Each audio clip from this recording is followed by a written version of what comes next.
É muito bom estar entre aqueles que têm Deus no coração.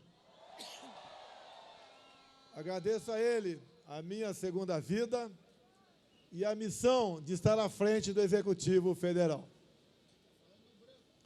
A missão não é fácil. É muito difícil. Mas nós sabemos que se fosse o contrário, Ele não daria essa missão para um de nós. Vivemos num país cristão, um país que é temente a Deus, de um povo gentil, ordeiro e trabalhador. Um país que no passado já se livrou de outras artimanhas daqueles que queriam roubar a nossa liberdade. A história bem demonstra tudo isso. Podemos até falar algo que alguns podem não entender. Podemos viver até sem oxigênio, mas não viveremos sem liberdade. O mundo todo atravessa momentos difíceis. Consequência da pandemia, de uma guerra que afeta a toda a humanidade. O Brasil também sofre essas consequências. Mas, como disse o prefeito aqui, no tocante ao hospital, medidas tomadas lá atrás, desde quando assumimos, permitiu que entrássemos também mais tarde na crise e saíssemos mais cedo. Os números estão aí, comprovam para onde está indo o nosso Brasil. Mas temos outra coisa, que é mais importante que essa questão material para nós. Porque essas outras questões, nós as superaremos. São as questões espirituais. É uma luta do bem contra o mal. A minha chegada a Brasília tirou da zona de conforto quem queria o mal do nosso país. Eles se uniram, solapam a nossa democracia, nos acusam do que eles verdadeiramente são. Se julgam os donos da verdade. Acham que pode tudo, até mesmo nos escravizar. Sempre digo, para mim é muito mais fácil estar desse outro lado. Mas não podemos nos esquecer de uma coisa. Todos nós aqui, sem exceção, teremos um ponto final um dia. E o currículo que apresentaremos lá em cima é tudo aquilo que fizemos em nossa vida aqui embaixo. Ninguém escapará desse dia. Todos serão julgados. E as consequências, cada um imagine quais sejam. Todos nós podemos até duvidar de onde viemos, mas temos a certeza para onde todos nós iremos. Qual o preço de fazer o bem ao próximo? Por que tanta avareza? Por que querer tanta concentração de poder? Por que lutar pelo poder a qualquer preço? Mesmo que custe bem-estar e sofrimento para o nosso povo? Repito, seria muito mais fácil estar do outro lado. Mas não esqueçam a todos aqui, sem exceção. A conta chegará para todo mundo. E a nossa alma é que seguirá o seu destino. Como disse, não é fácil. um milagre a minha sobrevivência. Por que não dizer quase um milagre, uma eleição? Depois, também, formar um ministério com pressões as mais variadas possíveis para que Brasília continuasse como sempre esteve ao longo das últimas décadas.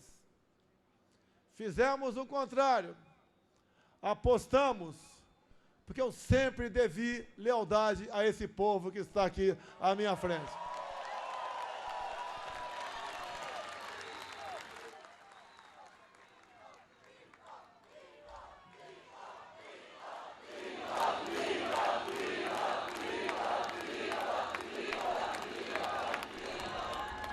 Uma célula está para um corpo, assim como a família para a sociedade.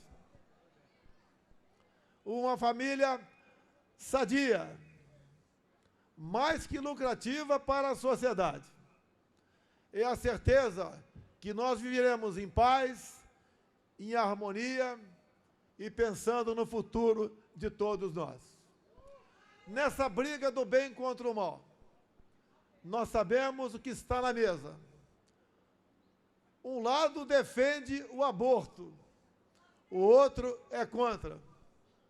Um lado defende a família, o outro quer cada vez mais desgastar os seus valores. Um lado é contra a ideologia de gênero, o outro é favorável.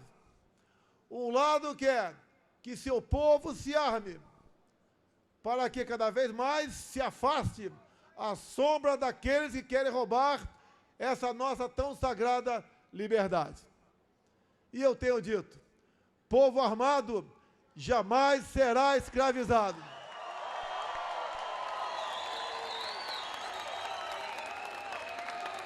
Vendam as suas capas, comprem espadas.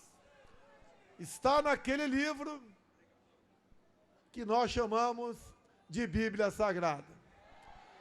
Ali, mesmo para quem não é cristão, existem muitos ensinamentos para a nossa vida. Lá atrás eu usei o João 8,32.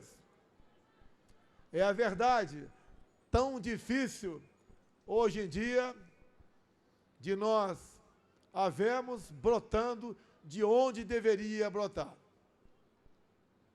Se quer a verdade da Constituição, essas pessoas querem admitir. Cada um quer a sua própria Carta Magna. Depois, uma outra passagem. Muita gente sofreu ao longo desses últimos 2 anos. Muitos inocentes sofreram com a perda daquilo que é mais sagrado para cada um de nós, a liberdade. Muitos queriam que a gente tomasse uma decisão. E eu digo a vocês, passei a usar outra passagem bíblica, que diz, por falta de conhecimento, meu povo pereceu. Entendo que a minha chegada ao Executivo Federal serviu para que o brasileiro, de maneira geral, começasse a entender o que é política e o que representa para nós cada um dos 3 poderes. Creio que esse momento está praticamente vencido. Eu, como militar, como tantos outros que temos aqui, quando sentamos praça, juramos dar a vida pela nossa pátria. E eu tenho certeza que o povo brasileiro, independente de um juramento explicitado, está na tua consciência, está na sua mente, está no dia a dia, que ele também fez um juramento pela sua liberdade. O que eu falo não é em vão. Não podemos admitir que enquanto estiver acontecendo algo de mal para os outros, nós fiquemos calados para o lado de cá. Esse mal vai bater na sua porta um dia. Sempre tenho falado das 4 linhas da Constituição. Tenho certeza, se preciso for, e cada vez mais parece que será preciso, nós tomaremos as decisões que devam ser tomadas.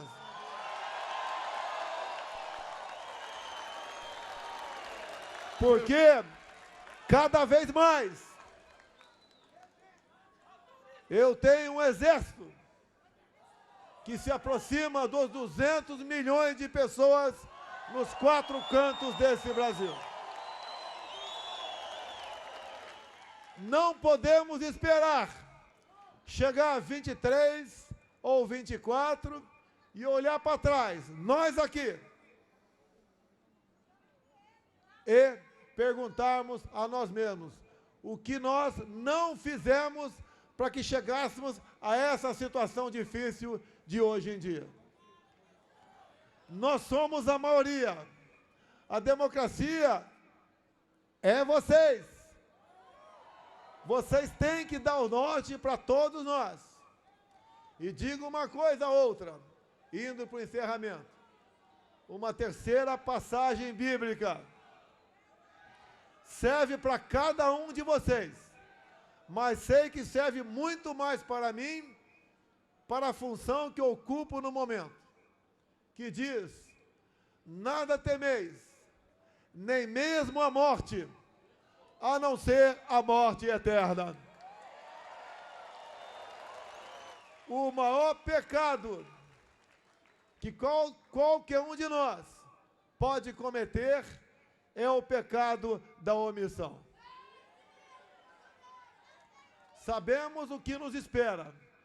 Pedimos a Deus que demovam essas pessoas dos seus objetivos, que não são os objetivos destes mais de 200 milhões de habitantes do nosso Brasil. Temos um país abençoado por Deus. Ninguém tem o que nós temos. Qualquer coisa que possamos pensar, temos aqui. Até mesmo aquele pequenininho estado de Roraima, lá na região norte. Ali tem uma tabela periódica embaixo da terra. O que nós vemos no Brasil é aquilo que um povo acordou, que achavam que estava acostumado a trocar de governo e continuar sendo a mesma coisa. Além da verdade, além do conhecimento e além de o que cada um tem que fazer para o bem da sua pátria, dos seus filhos e netos, nós vamos atingir a esse nosso objetivo. Hoje é um evento religioso, como tenho participado em outros pelo Brasil. Como estive ontem e anteontem em Caruaru e também em Campina Grande. Vocês não viram uma só linha na imprensa tradicional. É porque não houve nenhuma vaia. Muito pelo contrário. O povo humilde.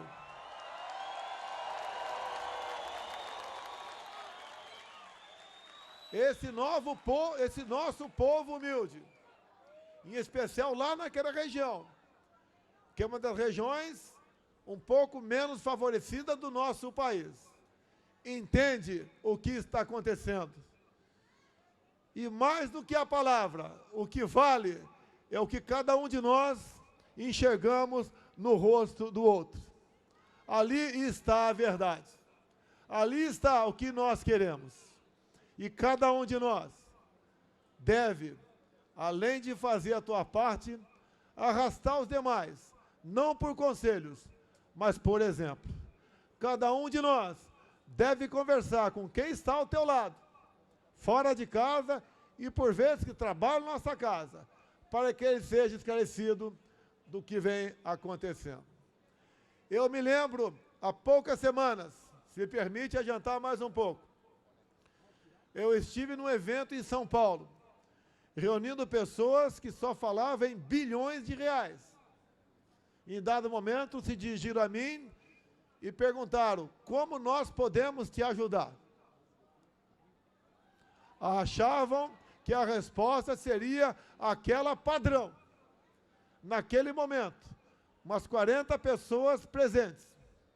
Eu chamei todo mundo que estava na cozinha e estava servindo o nosso almoço. umas 15 pessoas. E eu disse, vocês podem me ajudar conversando com essas pessoas e nada mais além disso. Por muitas vezes, nem se sabe o nome da pessoa que trabalha na sua casa, que está na cozinha ou corta a grama do jardim da mesma. Essas pessoas têm um coração exatamente igual ao nosso. Elas devem ser alertadas, elas devem ser convencidas de que se o Brasil ir para o lado da esquerda, nós entraremos num trenzinho que começa com a Venezuela, passa pela Argentina, vai no Chile e agora o penúltimo vagão está sendo a Colômbia. O serviço público mais procurado na Colômbia é o da emissão de passaporte. São pessoas que já pensam em abandonar o seu país. A exemplo do que começou a acontecer há uns 10 anos com a nossa Venezuela. E olha a Venezuela, é o país que tem as maiores reservas de petróleo do mundo. Um país de solo rico, mas com uma péssima administração, passamos a ter um povo pobre, cuja saída está sendo fugir para Roraima. A maioria das pessoas, porque eu estive lá, vi o que acontecia, tomei conhecimento através do nosso Exército Brasileiro. A maioria das pessoas que lá chegam são mulheres e crianças. E você vê o semblante delas, vê a altura e vê o peso. Em média, uma pela outra tem 20 quilos a menos. Fogem mais do que da violência, fogem da fome, daquele rico país que nós sabemos que começou a ser muito mal administrado há aproximadamente 20 anos atrás. Assim sendo, nós sabemos o que queremos. Não podemos aceitar passivamente aqueles que querem impor a sua vontade sobre nós. Vejo aqui, como disse Luciano Hang agora há pouco, como disse o prefeito também, parece que estamos perto de Dubai. Mas para isso, perder essa pomposidade, só basta acontecer uma coisa: pintarem a nossa bandeira de vermelho. Concluindo, para todos vocês, o nosso grande patrimônio são os nossos filhos. O nosso grande tesouro é a nossa família. E a nossa grande força é a nossa fé. Estou aqui porque acredito em vocês. E todos nós estamos aqui porque acreditamos em Deus.